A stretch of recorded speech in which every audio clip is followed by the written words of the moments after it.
Welcome to my channel. आज हम लोग क्लास 9 का जो चैप्टर है, चैप्टर नंबर 10 सर्किल्स, इसकी एक्सरसाइज 10.4 का क्वेश्चन 1, 2 एंड 3 सॉल्व करेंगे। अगर आपको मेरी वीडियो पसंद आए तो प्लीज लाइक जरूर कीजिएगा और अगर आप मेरे चैनल पे नए हैं तो सब्सक्राइब जरूर करिए।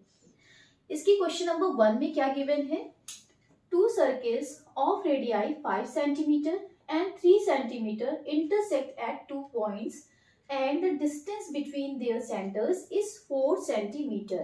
Find the length of common chord. ठीक है, तो यहाँ पे हमें दो सर्कल्स गिवन है जिनकी हमें यहाँ पे रेडियस गिवन है। एक की रेडियस है 5 सेंटीमीटर, यानी कि यहाँ से यहाँ तक की अगर हम रेडियस लेते हैं तो ये कितनी है? 5 सेंटीमीटर है। ठीक है, और इसकी रेडियस कितनी है? इसकी रेडियस है 3 सेंटीमीटर, तो ये हो गया इसका सेंटर। ये रेडियस है 3 सेंटीमीटर की। फिर क्या कहा गया है कि इनके सेंटर्स के बीच की डिस्टेंस कितनी है? 4 सेंटीमीटर की डिस्टेंस है। यानी कि इनको अगर हमने ज्वाइन कर दिया, सपोज ये O पॉइंट है और ये O डैश पॉइंट है, तो इनके बीच की डिस्टेंस हम लोग को गिवन है 4 सेंटीमीटर की। ये टोटल डिस्टेंस है। ठीक है, और क्योंकि ये इंटरसेक्ट करते हैं 2 पॉइंट्स पे, तो एक पॉइंट हम लोग को यहाँ मिल रहा है, सपोज ये A पॉइंट है और एक पॉइंट यहाँ पे मिल रहा है, ये B पॉइंट है। ठीक है, इनको जब हमने ज्वाइन कर दिया, A B को ज्वाइन कर दिया, तो ये हमें मिली कॉमन कॉर्ड। ओके, ये कॉर्ड इस सर्किल की भी है और ये कॉर्ड इस सर्किल की भी है, मीन्स ये कॉमन कॉर्ड है और इसी की लेंथ हम लोग को फाइंड आउट करनी है। क्लियर? यहाँ पे अगर हम इसको यहाँ पे भी ज्वाइन कर दें, OB को ज्वाइन कर दें एंड O डैश B को ज्वाइन कर देते हैं। ठीक है, देते हैं given two circles having radii 5 centimeter and 3 centimeter. Distance between their centers is 4 centimeter. What we have to find? To find length of AB. Length of AB. Okay. तो यहाँ पे इसका सोल्यूशन देखते हैं। देखिए, यहाँ पे इनकी सेंटर्स के बीच की डिस्टेंस कितनी गिवन है? हमें 4 सेंटीमीटर की गिवन है। इसके पहले हम लोगों ने एक्सरसाइज 10.3 में, क्वेश्चन 3 में ये चीज प्रूव कराई है कि अगर यहाँ पे सेंटर्स को मिलाने वाली लाइन जो होती है वो क्या होती है? कॉमन कॉर्ड को, ये कॉमन कॉर्ड है दोनों ही सर्कल्स की। ठीक है, तो सेंटर्स को मिलाने वाली जो लाइन होती है वो कॉमन कॉर्ड पे क्या होती है? परपेंडिकुलर बाइसेक्टर होती है। इट मींस यहाँ पे ये परपेंडिकुलर भी है और साथ में ही ये कॉमन कॉर्ड को क्या कर रही है? बाइसेक्ट भी कर रही है। ठीक है, तो एक चीज हम लोग को ये मिली कि यहाँ पे हमें एक तो परपेंडिकुलर मिल रहा है, ये हमें राइट एंगल ट्राइंगल मिल रहा है, और दूसरी चीज हमें ये मिली कि यहाँ पे अगर हम इसको P पॉइंट मान लेते हैं सपोज, तो AP की डिस्टेंस जो है वो BP के इक्वल होगी। यानी कि अगर हम AP की डिस्टेंस फाइंड आउट कर लें तो हमें ये टोटल लेंथ यहाँ पे मिल जाएगी। क्लियर? तो यही चीज हम लोग यहाँ पे लेके चलते हैं। देखिए, यहाँ पे टोटल जो डिस्टेंस हमें गिवन है वो 4 सेंटीमीटर की गिवन है। इसको हम लोग क्या करते हैं? देखिए, 4 सेंटीमीटर की गिवन है, तो ये जो पार्ट है हमारा, यानी कि PO डैश वाला पार्ट है, इसको हम लोग x एग्ज्यूम कर लेते हैं। ठीक है, इसको हमने x मान लिया, यहां से यहां तक की डिस्टेंस। तो इट मीन्स ये जो डिस्टेंस है, मीन्स OP की जो डिस्टेंस है वो क्या हो जाएगी? 4 - x हो जाएगी, यहां से यहां तक की डिस्टेंस। तो फर्स्टली हम लोग यहाँ पे ये लेते हैं, देंगे कि OO dash is perpendicular bisector to AB। ठीक है, यानी कि AB पर क्या है? ये परपेंडिकुलर भी है और AB को क्या कर रही है? बाइसेक्ट भी कर रही है, OO डैश। और यहाँ पे इसका रीजन लिख देंगे, because centres lie on the perpendicular bisector of the common chord. Okay, ठीक है, अब हम लोग ट्राइंगल लेंगे, कौन सा? APO डैश वाला ट्राइंगल। तो इन ट्राइंगल APO डैश, यहाँ पे हमें AO डैश हाइपोटेन्यूज मिल रहा है, तो AO डैश का square is equal to, AP का स्क्वायर और प्लस PO डैश का square, AP square plus PO dash का स्क्वायर, ठीक है, इसका होल स्क्वायर कर लेते हैं, ठीक है, because of Pythagoras theorem.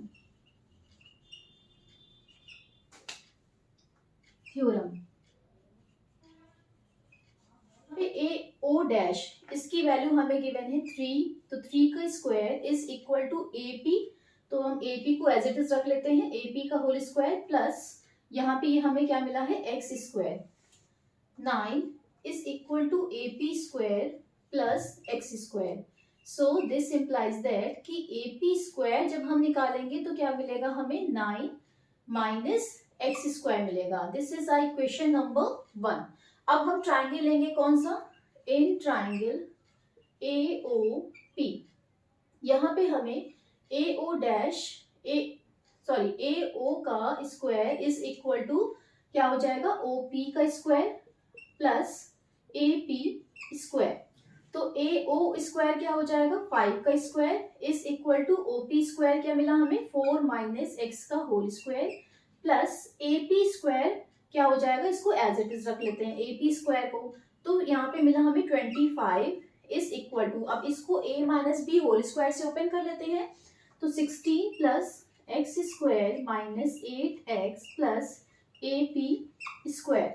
Okay, तो यहाँ पे हम लोग इसको सॉल्व कर लेते हैं, 25 माइनस 16 और इसको इधर शिफ्ट कर लेते हैं, तो प्लस एक्स स्क्वायर, सॉरी ये माइनस का आ जाएगा माइनस एक्स स्क्वायर और ये प्लस का आ जाएगा 8x is equal to AP square. इसको अगेन सॉल्व कर लेते हैं, तो यहाँ पे हो जाएगा 9 minus x square plus 8x is equal to AP square. This is our equation number 2, ठीक है। यहाँ पे देखिए 9 माइनस एक्स स्क्वायर, इसकी वैल्यू हम लोग पुट कर सकते हैं AP स्क्वायर, है ना, फ्रॉम इक्वेशन नंबर 1। तो 9 माइनस एक्स स्क्वायर की जगह पे हम लोग AP स्क्वायर रख सकते हैं, AP square plus 8x is equal to AP square, और यहाँ पे रीजन लिख देंगे from equation 1।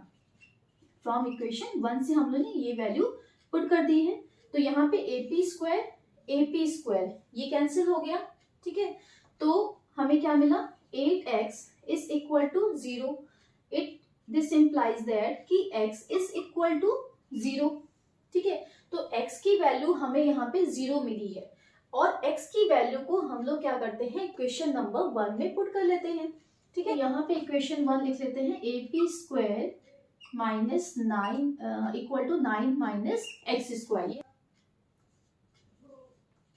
Putting value of x in equation 1, ठीक है। इक्वेशन 1 हमारी है AP square is equal to 9 minus x square, तो AP square is equal to 9 minus क्या हो जाएगा 0 हो जाएगा, 0 का स्क्वायर करेंगे 0 ही मिलेगा, तो it means AP is equal to under root of 9, it means 3 centimetre, ये हमें मिली है AP की वैल्यू। देन हम लोग AB की वैल्यू फाइंड आउट कर सकते हैं, this implies that AB is equal to twice of AP, it means 2 multiplied by 3, 6 centimeter, and this is our answer. So the length of common chord is 6 centimeter. Question 2 में क्या given है, if two equal chords of a circle intersect within the circle, prove that the segments of one chord are equal to corresponding segment of the other chord. तो देखिए question में हम लोग को 2 equal chords given है, AB और CD, ये दोनों इक्वल कॉर्ड्स हैं, ठीक है। हम लोग को प्रूफ क्या कराना है कि prove that the segments of one chord are equal to corresponding segments of the other chord. तो यहाँ पे हमें सेगमेंट्स क्या मिल रहे हैं, सेगमेंट्स मीन्स हो गया लाइन सेगमेंट, यानी कि यहाँ पे हमें BP और PD ये हो गए इनके करस्पॉन्डिंग सेगमेंट्स, ठीक है। और इसी तरीके से AP और CP है ना, ये भी हो गए करस्पॉन्डिंग सेगमेंट। मीन्स हम लोग को प्रूफ कराना है कि यहाँ पे AP जो है वो PD के इक्वल है क्योंकि ये करस्पॉन्डिंग सेगमेंट्स हैं, और हमें प्रूफ कराना है कि AP जो है वो CP के इक्वल है क्योंकि ये भी कैसे हैं करस्पॉन्डिंग सेगमेंट्स हैं, ठीक है। तो यहाँ पे फर्स्टली गिवन क्या है, AB is equal to CD. To prove है कि BP is equal to PD and AP is equal to CP। Construction देखिए, यहाँ पे अगर सर्किल का सेंटर O है तो सेंटर से हम लोग परपेंडिकुलर ड्रॉ करेंगे कॉर्ड्स पर। ठीक है, ये इस तरीके से हमने परपेंडिकुलर ड्रॉ कर दिया, यहाँ पे परपेंडिकुलर ड्रॉ हुआ। ठीक है, देन हम लोग क्या करेंगे, PO को ज्वाइन कर देंगे। ठीक है, तो ये चीज यहाँ पे लिख लेते हैं, ड्रॉ, यहाँ पे इसको नाम दे दिया M और N। ठीक है, OM perpendicular on AB and ON perpendicular on CD। ठीक है, एंड जॉइन OP। प्रूफ देखिए, हम लोग ने ये चीज प्रूफ कराई थी कि जो इक्वल कॉर्ड्स होती हैं उनकी डिस्टेंस जो है सेंटर से सेम होती है, यानी कि equal chords are equidistant from the centre. ठीक है, इस बेसिस पे हम लोग ये कह सकते हैं कि यहाँ पे OM की जो डिस्टेंस है, OM जो है वो ON के इक्वल है। ओके, तो अगर हम ये वाला ट्राइंगल ले लेते हैं, MPO वाला ट्राइंगल और NPO वाला ट्राइंगल, और इन दोनों ट्राइंगल्स को हम लोग कॉन्ग्रुएंट प्रूफ करा दें। ठीक है, तो यहाँ पे फर्स्टली ट्राइंगल लेते हैं, in triangle MPO and triangle NPO। ठीक है, फर्स्टली तो हम यहाँ पे राइट एंगल, क्योंकि हमने परपेंडिकुलर ड्रॉ किया है तो राइट एंगल लिख सकते हैं, angle OMP is equal to angle ONP is equal to 90 degree. और सेकेंड थिंग क्या हो गई, यहाँ पे OP जो है वो कॉमन है, this is common, and OM is equal to ON, OM is equal to ON। और इसका रीजन क्या हो जाएगा, because equal chords are equidistant from centre. Okay, तो इस बेसिस पे हम लोग कह सकते हैं कि दोनों ट्राइंगल्स कैसे हैं, कॉन्ग्रुएंट हैं। और यहाँ पे कॉन्ग्रुएंसी की कौन सी कंडीशन लग रही है, यहाँ पे देखिए, right angle hypotenuse and one side. ठीक है, तो by RHS rule, so this implies that कि MP is equal to NP by CP/CT corresponding parts of congruent triangles. ठीक है, ये हो गई हमारी क्वेश्चन नंबर 1। देखिए, हम लोग ने थ्योरम 10.3 में ये चीज प्रूव कराई थी कि अगर हम सेंटर से एक परपेंडिकुलर ड्रॉ करते हैं कॉर्ड के ऊपर, तो वो क्या करती है, कॉर्ड को बाइसेक्ट कर देती है। ठीक है, तो इस बेसिस पे हम लोग लिख सकते हैं कि यहाँ पर AM is equal to BM, because AM is equal to BM। क्यों, इसका रीजन देंगे, because perpendicular drawn from centre bisect the chord, ठीक है, कॉर्ड को बाइसेक्ट कर देता है। तो इस बेसिस पे हम लोग ने क्या कहा कि यहाँ पे AM जो है वो BM के इक्वल है। ठीक है, और इसको हम क्या लिख सकते हैं, इसको हम हाफ ऑफ AB भी लिख सकते हैं। ये हो गई हमारी क्वेश्चन नंबर 2। ठीक है, सिमिलरली यहाँ पे देखिए कि इसी तरीके से यहाँ पर परपेंडिकुलर ड्रॉ किया गया है सेंटर से CD कॉर्ड के ऊपर, तो it mean CN is equal to DN। ये भी क्या करेगा, परपेंडिकुलर कॉर्ड को बाइसेक्ट कर देगा। ठीक है, तो इस बेसिस पे हम लोग लिख सकते हैं, because CN is equal to DN and reason यही हो जाएगा सेम। और यहाँ पे लिख सकते हैं बाय थ्योरम 10.3 भी लिख सकते हैं। ठीक है, is equal to half of CD। ये हो गई हमारी क्वेश्चन नंबर 3। और क्योंकि हमें ये कॉर्ड्स इक्वल गिवन है, because AB is equal to CD, ये हम लोग को गिवन है। ठीक है, क्योंकि AB जो है CD के इक्वल है, इट मीन्स इनके हाफ पार्ट्स भी इक्वल होंगे, है ना। तो यहाँ पे हमें इस करस्पॉन्डिंग सेगमेंट्स चाहिए थे, तो इट मीन्स हम इस बेसिस पे क्या लिख सकते हैं, क्योंकि AB CD के इक्वल है, तो हम लिख सकते हैं कि यहाँ पे AM जो है वो किसके इक्वल है, सी एन के इक्वल है ना, ए एम और सी एन, ये चीज हमें चाहिए थी। तो इस बेसिस पे क्योंकि ए बी सी डी के इक्वल है तो हम लिख सकते हैं ए एम जो है वो सी एन के इक्वल है। दिस इंप्लाइज दैट कि A M is equal to C N. Okay, क्योंकि ये इसका हाफ पार्ट है, इसका हाफ पार्ट है ए बी का, और सी एन किसका हाफ पार्ट है, सी डी का, है ना। और क्योंकि दोनों ही कॉर्ड्स इक्वल हैं तो इट मींस उनके हाफ पार्ट्स भी इक्वल होंगे। ठीक है, तो ये हम चीज हमने लिखी। अब इसमें से अगर हम यहाँ पे इक्वेशन 1 को माइनस कर देते हैं, ए एम में से A M minus N P कर रहे हैं और C N minus N P कर दें, है ना, फ्रॉम इक्वेशन 1। हमने क्या किया, एलएचएस में से एलएचएस को माइनस कर दिया और आरएचएस में से आरएचएस को माइनस कर दिया। तो ए एम में से जब हम एमपी को माइनस कर देंगे तो हमें क्या मिलेगा, एपी मिलेगा, है ना। दिस इंप्लाइज दैट कि एपी इज इक्वल टू, अब सी एन में से हम क्या माइनस कर रहे हैं, एमपी को माइनस कर रहे हैं तो हमें क्या मिलेगा, सीपी मिलेगा। ठीक है, तो it is equal to CP, है ना। तो ये चीज हमें प्रूव करानी थी, तो एक चीज तो हमें ये मिली।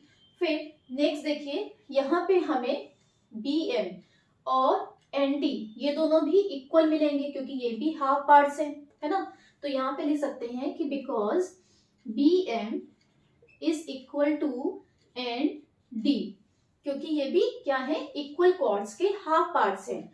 तो यहाँ पे अगर हम क्या करें, एमपी को प्लस कर दें और यहाँ पे हम एनपी को प्लस कर देंगे। ठीक है, तो यहाँ पे लिख सकते हैं कि B M plus MP is equal to N D plus N P. ठीक है, तो B M plus MP, B M में जब हम एमपी को प्लस करेंगे तो हमें कौन सी लाइन सेगमेंट मिलेगा, बीपी वाला मिलेगा, है ना। दिस इंप्लाइज दैट कि बीपी इज इक्वल टू, अब देखिए एन डी में अगर हम एनपी को ऐड करेंगे तो हमें लाइन सेगमेंट कौन सा मिलेगा, पीडी वाला मिलेगा। ठीक है, इज इक्वल टू पीडी, और यही दोनों चीजें हमें प्रूव करानी थी कि सेगमेंट्स हमें यहाँ पे इक्वल मिल रहे हैं, हेंस प्रूव्ड। क्वेश्चन 3 में हमें क्या गिवन है, if two equal chords of a circle intersect within the circle, prove that the line joining the point of intersection to the center makes equal angles with the chords।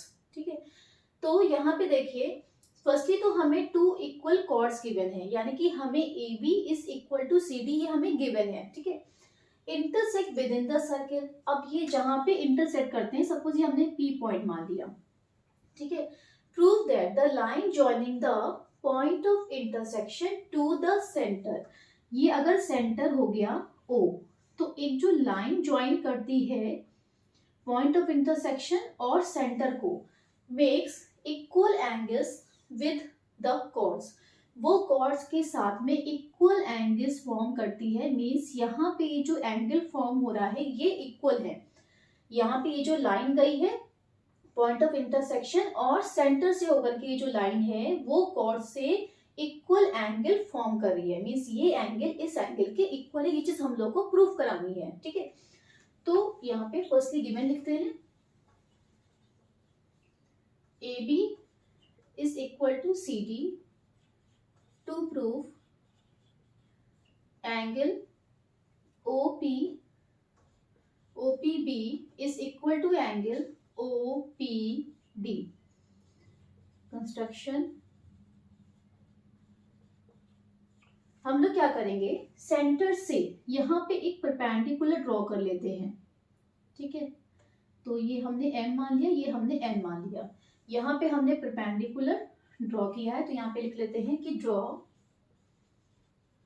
OM perpendicular on AB and ON perpendicular on CD। Proof देखिए, यहाँ पे अगर हम इन दोनों triangles को congruent proof करा देंगे तो हमें ये दोनों एंगल्स इक्वल मिल जाएंगे।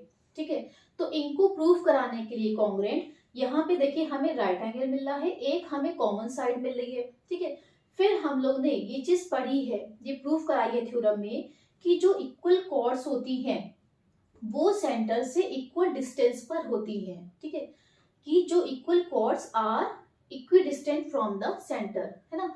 तो इस बेसिस पे हम लोग कह सकते हैं कि O M is equal to O N, और दोनों ट्राइंगल्स हमारे कॉन्ग्रुएंट प्रूफ हो जाएंगे। ठीक है, तो फर्स्टली हम लोग ट्राइंगल लेते हैं।